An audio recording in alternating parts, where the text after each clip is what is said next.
So going into John 15, we're still in the upper room, and Jesus says, "Rise, let us go from here." And we don't know in that moment if they walk out. We don't know exactly when John 15 starts where they are.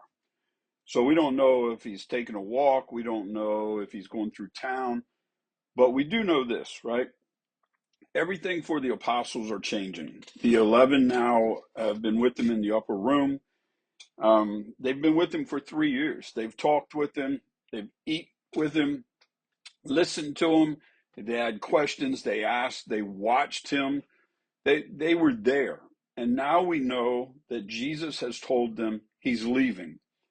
And so the question starts becoming, how do you and I follow somebody who's not physically here? For them, not physically there anymore. For you and I, physically here at all. And Jesus starts painting this picture. So John 15 is where he says, I'm the true vine and you are the branches. And then he gives the one instruction, abide in me. And that's what we're going to dig into. He says, let's go. They're walking something. And he goes into this teaching that just says, I'm the true vine and you have to abide in me. And so Christ is now teaching them how to continue following him when they no longer can physically be with him. Flash forward to 2026, it's the same thing. I've never seen Jesus. I never couldn't tell you like what he looks like. I know what movies say he looks like. Um, but he's telling you, how do we stay connected? Think about people in your life that have passed on. My mom's pictures, like they pop up on a regular basis on Facebook or they're in my phone. Um, my dad, I have his last voicemail to me still where he called me from the hospital. And on occasion, I'll listen to it. We all have ways, pictures, memories of keeping people alive, right? Keeping them alive in our life. And Christ is telling us, this is how you keep me alive in you. He says, you have to abide in me. And when he says, I'm the true vine here, he says also, my Father is the vine dresser. So this vine vineyard thing, it's not new. Like in the Old Testament, God used this vineyard, this vine analogy several times. He called them his vineyard. And so God planted it, God cared for it. They were familiar with the analogy, just not attached to Christ. And when Christ says, I'm the true vine, that word true, it carries some weight. It's the idea, I'm the genuine, I'm the ultimate, I'm the reality something else is pointed towards. In other words, like he's not just saying I'm a vine, I am the true vine. And it's not versus a fake one. It's a bigger claim than that. He's saying, I am the true source of life. Like all flows through me. And so ultimately, for them, for me, for you, the life we're looking for is found in Christ. That's what he's saying. Like you have to learn how to abide in him. And so when he says, abide in me, he says, and I'll abide in you. And that word abide in the origin, it means remain, to stay, to continue, to dwell. And it can sound wooey. Like I dug into this for a while because I'm like, how do I abide? Like what's that even mean? But at a applicable level, he's saying, just stay connected to me. Keep our relationship alive, like practice it. Keep showing up, Bob. Keep putting in the reps. Keep doing the thing. And what they heard was, when you can't see me anymore, keep following me anyway. Follow and practice what I've given you. Keep trusting me. Keep listening to my words. That's you and I listening, reading the Bible, obeying what they were taught, obeying what you and I learn in the Word, learning to live in His love, like the unconditional agape, for God so loved the world love, learning to practice His presence, learning to practice prayer and depending, trusting on God. And abide is just simply, not easy, but simply stay connected. Keep showing up, keep the relationship alive. And so, How do we do that in 2026? And here's a few words like, one, know his word. Let his word remain in you. Don't simply read the Bible, but grab it and pull it off the page and commit some of it to where it's like, man, I believe that. Like, I want to embrace that. Let his word shape how we treat people. Like, if someone follows me and follows someone who is not a believer, something should be different about us. They shouldn't go, I have no clue which one's which, who's who here.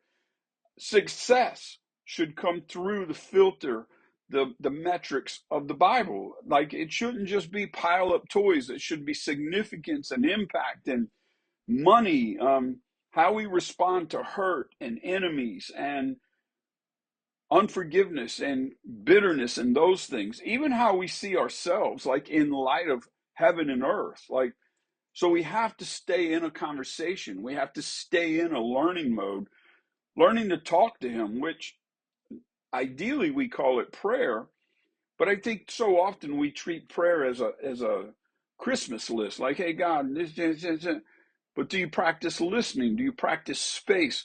Like, would you talk to your best friend the way you talk to Christ in prayer? Like, or would you slow it down and practice something? But bring him, like, bring him your questions, your fears, your gratitude. Like, start counting your blessings and go, God, thank you for this. Decisions, like, I don't think he cares whether I ate an egg this morning or not, or cottage cheese, but decisions that affect the trajectory of my life and your life, there's no doubt he has an input, he has a thought, he has a path, he has a direction. Even your failures, like, don't fail secular and only succeed spiritually. You have to practice walking with him, the valleys and the mountaintops. And that's abiding, that's learning to really stay connected with him. And then he goes, you'll know you're connected when you live what I'm teaching you.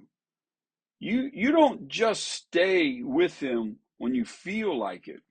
You stay with him when you don't. That's the abide. That's the remaining. Like, when prayer feels flat, pray anyway.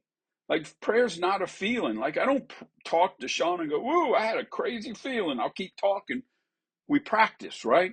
When life hurts you, we still remain. Like, we can't be, a comfort Christ follower. When it's good, we're good, and all of that. Or when we doubt, we should still remain. When God seems silent and it's like, I don't know what he's up to, but I still believe he's up to something. Sometimes abiding means nothing more than grace under fire. I'm still here, God. I'm not going anywhere. And then he goes into this fruit teaching, and I love this. I wanted to get to this part. He says, listen, you can't do this on your own, but through abiding, you will begin to bear fruit. And he gets very pointed. He says, apart from me, you can't. You can't do anything. And fruit practically is visible evidence of the life that's flowing through the branch, through the vine, through the tree, right? And so if Jesus's life is flowing through us, eventually some fruit, something should become visible. Just like if we see an apple tree, we don't think, wonder what kind of tree it is. It's an apple tree. If we see grape clusters, it's a grapevine. Like, we know by the fruit what it is, and eventually love should be part of our fruit. We should have integrity, and we should live with a greater perspective of eternity than just today. We should be generous. We should forgive. We should be happy and joyful and at peace and learn to give and touch lives. And then Jesus goes into this. Watch the progression that he goes into about fruit. He doesn't just talk about fruit. He says there's fruit, there's more fruit, there's much fruit, there's fruit that remains. And then he says, and my Father is glorified. And so what he's describing essentially is like growth, maturity, right? This movement, like the Father's the dresser, the vine dresser, right? And Jesus is the true vine, and we abide in him. And then out of that relationship, fruit begins to manifest itself. and then the vine dresser, the Father, gets the glory. He gets the credit for that. And I was thinking, like, in a vineyard, a wine vineyard, like there are famous vineyards because of the vine keeper.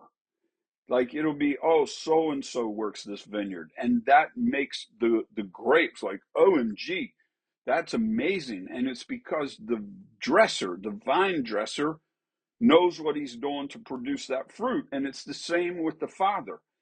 And he goes into this fruit, but he also says, and like it or not, he's going to prune you from time to time. And what he says is not because you're failing. He says it's the branch that's bearing fruit. He's going to prune so you bear more fruit. Have you ever cut off like a dead limb, cut off part of a tree, a bush, or something so what was growing could be more healthy and more vibrant? I mean, we all have. And so it's not that the branch is failing. He says the fruit that you would bear more fruit. In other words, the Father will remove what limits greater fruitfulness in our life. And you have to know this, like, not everything he wants to remove is necessarily going to be sinful or gross and graphic. Sometimes what was once good has become a distraction, or it's consuming too much life, or it's limiting us. We've been attached to the thing or the wrong thing. And so growth sometimes requires pruning or letting go so we can grow or grasp even more. And so it's not always evidence that something's wrong. Sometimes it's evidence that the Father sees greater potential in us and he wants to help bring that out, that he would get even greater credit or glory. And he says, by this my Father is glorified, that you bear much fruit.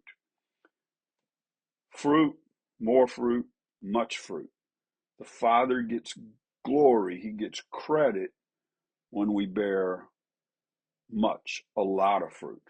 Not every now and then, there's a grape, but wow, like much fruit glorifies the Father.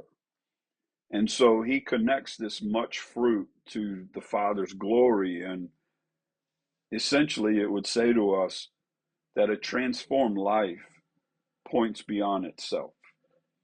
Like people see love in us where bitterness would have made more sense. Or they see us forgive where revenge is what most people choose. Or they see us living in peace when other people are in chaos. Or they see us being generous with our love and expressions of ourselves for Christ where other people choose to pull in the ropes and be selfish. Or they see integrity.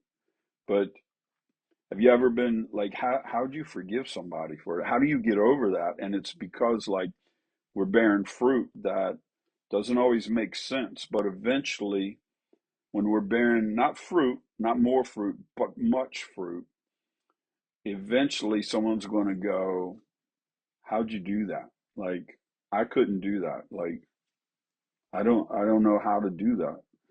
And that's when the Father is getting the credit, the glory, because he's glorified in that moment of we've produced something we couldn't produce on our own, and people notice the fruit. And then he goes a little further and he says, you should bear fruit that abides or remains. Fruit, more fruit, much fruit, fruit that remains. See, eventually, our legacy, we're going to leave a memory, we're going to leave a story behind. And if the only story we leave behind is our W-2, our mortgage, our income, secular stuff, we missed it. We have to leave something behind, fruit that outlives us, something that, some proof that the Father was at work in our life. And so to leave you with this is we're all connected to something. We abide in somebody or something. So it's not a question of, am I connected? It's what are you connected? Who are you connected to? Because that's going to produce fruit in your life. It's going to produce something. And so if you're connected to anger, anger will grow. If you're connected to comparison, insecurity grows. If you're connected to approval, anxiety will grow. If you're connected to achievement, you never get enough. And Jesus offers another way. He says, just stay connected to me. And so if you're watching this and you're not sure you believe this or that or whatever, it's all good. I mean, we all have to walk through that. I walked through it too. But at least start with the fruit in your life. And just ask, like, what or who is producing the fruit in my life? And what is that connection doing for me? If that continues for 3 years or 5 years, and the fruit goes from fruit to more fruit to much fruit, is that a harvest I'm going to be proud of? Is that really what I want my story and my legacy to be? And Jesus doesn't say become more religious and all of that. He simply says, come follow me. Just abide. The world says try harder. Jesus says just stay closer. Abide. Let his life flow through our life. And so if someone looked only at the fruit of your life, my life, what would they conclude? What would they think I am connected to or that you're connected to? And again, fruit's not the goal. Connection is. Fruit happens because of the connection. Abide, stay connected, keep showing up, and watch the fruit go from a bud to fruit to more fruit to much fruit to fruit that remains.